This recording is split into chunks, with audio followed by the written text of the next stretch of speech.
And moving ahead now, the U.S. president has warned Hamas to accept his 20-point plan for Gaza by Sunday evening or face what he calls hell breaking out. Now, the militant group has still not made a statement on the proposal that critics say fails to support Palestinian statehood. Now, here is the ultimatum posted by Donald Trump. Hamas has been a ruthless and violent threat for many years in the Middle East. I am asking that all innocent Palestinians immediately leave this area of potentially great future death for safer parts of Gaza. We will have peace in the Middle East one way or the other. The violence and bloodshed will stop. Releases the hostages, all of them, including the bodies of those that are dead now.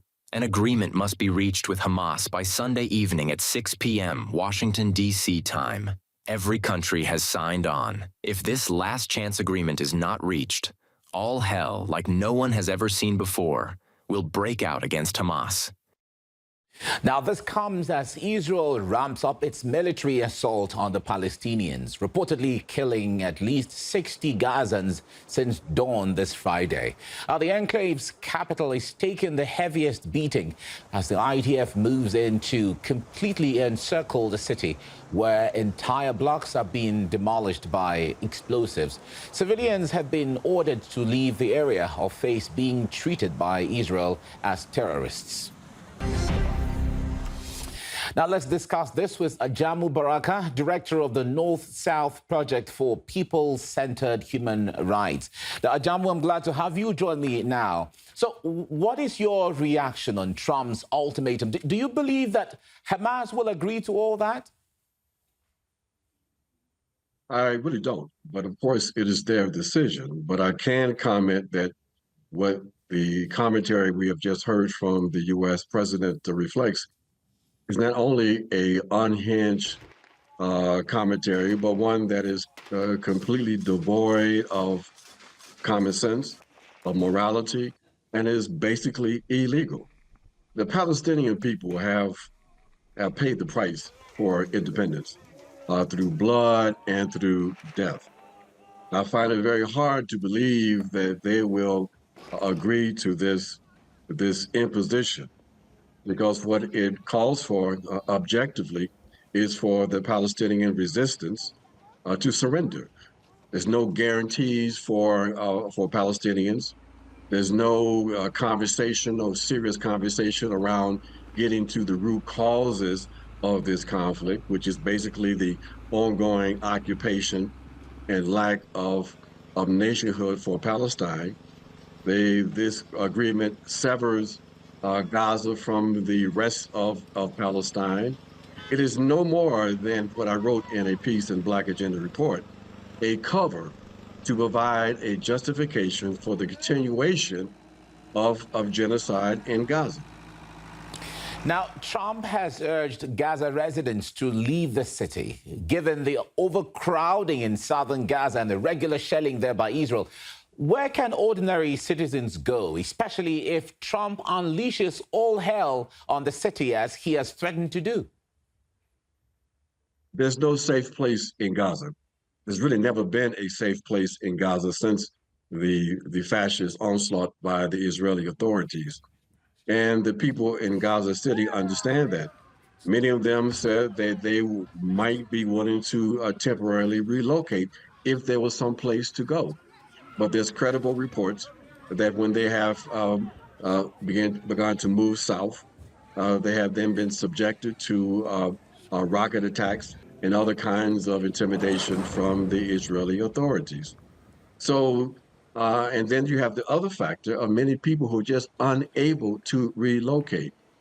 And so this declaration by Trump is in line with a declaration that was made by the Israeli Defense Forces the day before, in which they have said, in essence, every civilian in Gaza City would be considered to be military targets.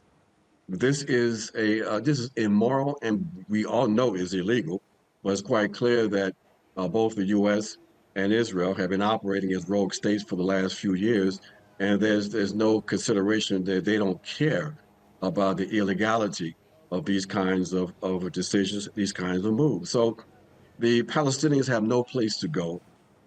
They basically are in a place where it's quite clear that the real objective of Israeli and U.S. policy is to complete the process of the final solution for Palestine. And that means the erasure, the extermination of the Palestinian people.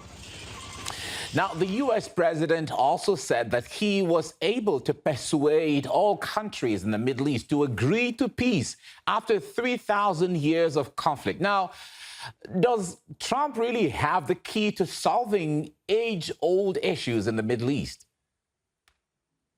The Trump administration they don't have a clue to the complexities and the history of West Asia, or the so-called Middle East. There's been no 3,000 years of conflict. I mean, the implication being conflicts between Arabs and Muslims. That is a fiction of the diseased mentality of the colonial West.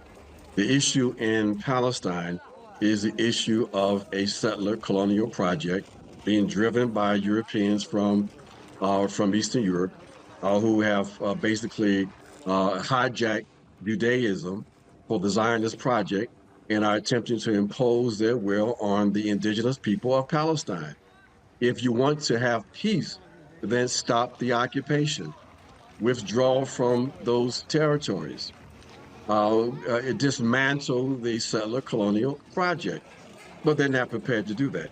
So they put the onus on the Palestinian people, the occupied and suffering Palestinian people, who, by the way, have a right to resist an occupying force. So the commentary from Trump and even from some European allies really is a reflective of the myopia and the disease of white supremacist ideology that makes it unable for them to comprehend reality or to see reality from the point of view of the victims of colonialism.